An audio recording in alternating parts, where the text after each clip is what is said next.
But there's one more thing we need to do to finish that up. We need the 5 chord. And that's the chord that gives us attention, that wants us to go back to that 1 chord. The way we do that is we just move the lips over a couple of holes, and you want to draw in again. So instead of doing blowing in and out on those first 4 holes, you're going to move it over a couple of holes, and that'll give you that 5 chord. Right now it doesn't have to be perfect, it's just that 5 chord we're going to draw, and then we're going to draw it back again. So I'll show you guys how it works.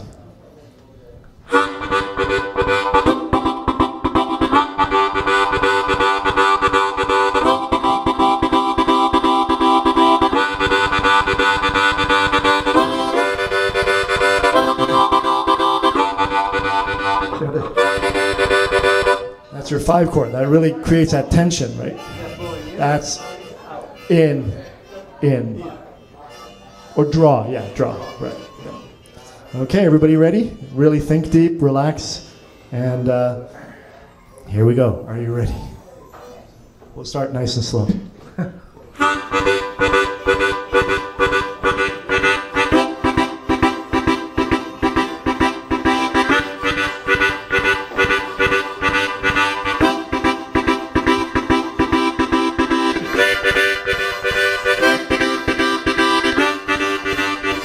So that turnaround, that 5 chord is what's called a turnaround, which was what you were asking earlier, right? A turnaround wants you to get you back to that 1 chord. So it's kind of a short thing. It can be longer too, but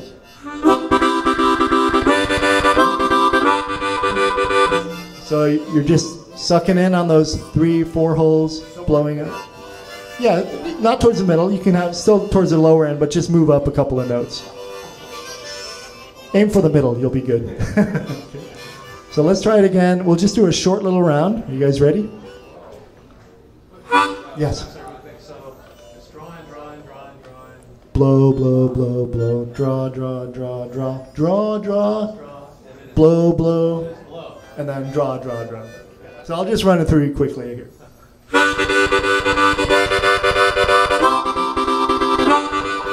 So that's one of several turnarounds. You can be as creative as you want. But the main thing is that 5 chord that really is a dominant chord that wants to resolve into something else. Okay, it's what we call a power chord. Right, exactly. Except the way we're playing it now, we're actually in the key of G. Yeah. Right, so, okay. We'll get to that later. Okay, but so basically you can work with this as much as you want. And my recommendation is, I'm an aficionado of all kinds of music, and especially the blues. You've just got to get the blues. If you're playing the harmonica, or blues harp as it's called, you need to listen to as much blues as you possibly can. And later on today I'm going to explain or show you, demonstrate a little bit, how much you can get out of having your own rhythm section and playing along with a harmonica player. So to get this chug thing going, they're just listen to all the blues things, find something in the right key that you're playing in. So if you're playing on a C harmonica, you want to be in the key of G, okay? On your other instruments, right? So if you ask if a band's playing, you say, all right, what key are you in? They say, I'm in the key of A. Immediately you should say D, that's right, okay. Anybody here a guitar player, bass player? All right, so it's a 4th down, right? So if you're in A, you go down to the 4th.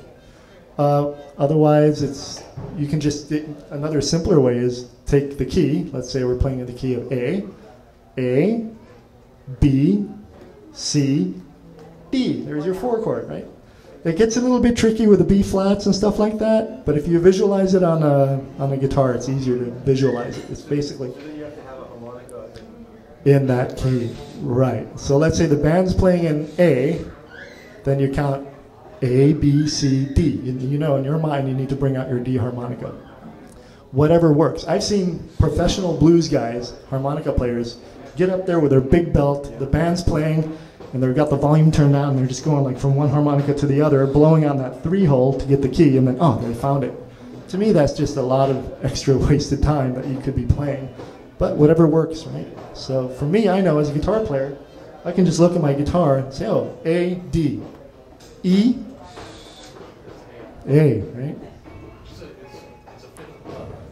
It could be a 5th above or a 4th below. Yeah, exactly. Yeah, I always like to think of the fourth below for some reason. So if the, let me just show you on the guitar.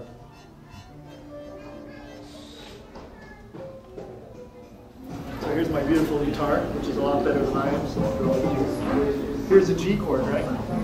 Just bring your finger right down. Here's your C. A, D, B flat, B flat, B, D. So that's one way of visualizing it. That's how I think, because I'm originally a guitar player, so it'll be easier to think of that.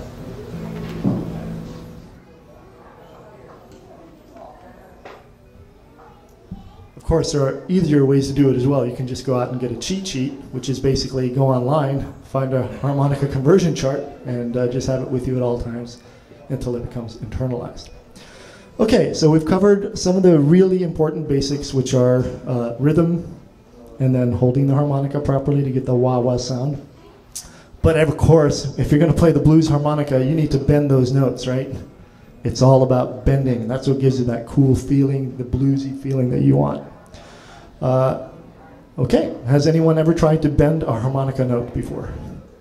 Okay, how did it go? It's okay, cool. And again, it's just listening, listening, listening until you get it right. But I'm going to show you guys the basics. Grab your harmonica, and what you want to do is just blow into a hole, any hole, and just get a really good, solid, clean note. Try the third hole.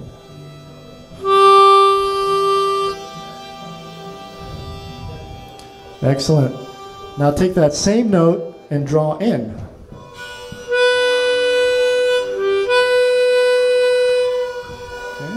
So here's the key to being able to bend notes is drawing in a note. That's your first, the first step that you need to get going. You need to get a good, clean tone. All right, let's try drawing in any note. Just try to get one note out there. Doesn't matter how you do it, and then draw it in.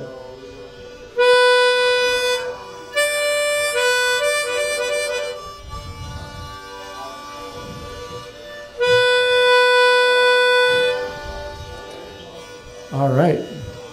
Now, what you have to get, the way that I teach this is just pretend you're a little bit angry. Grimace, make a face. That should help you bend a note. So it's something like this.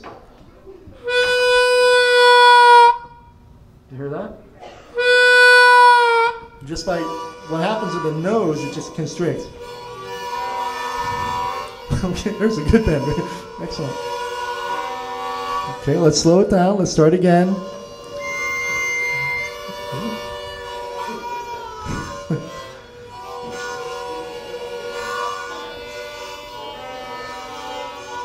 Wow, we're getting some double bends there. That's really awesome. That's really good. Okay. Very nice. Let's just try going down one by one, and let's isolate the notes. If you don't want to, you don't have to. Just say, I don't want to do this. Okay. So grab any note. The lower notes are the easier ones. For example, the one.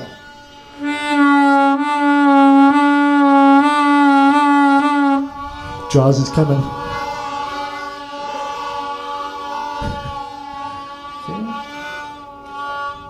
Now that's it. You're already halfway there. Okay, you know how to hold the harmonica, you know how to do the wah-wah effect, and now you know how to bend, right? But the main thing, the next step, is to bend every note, at least on the bottom 4 or 5 notes. Okay, so just practice that for a while. See how that.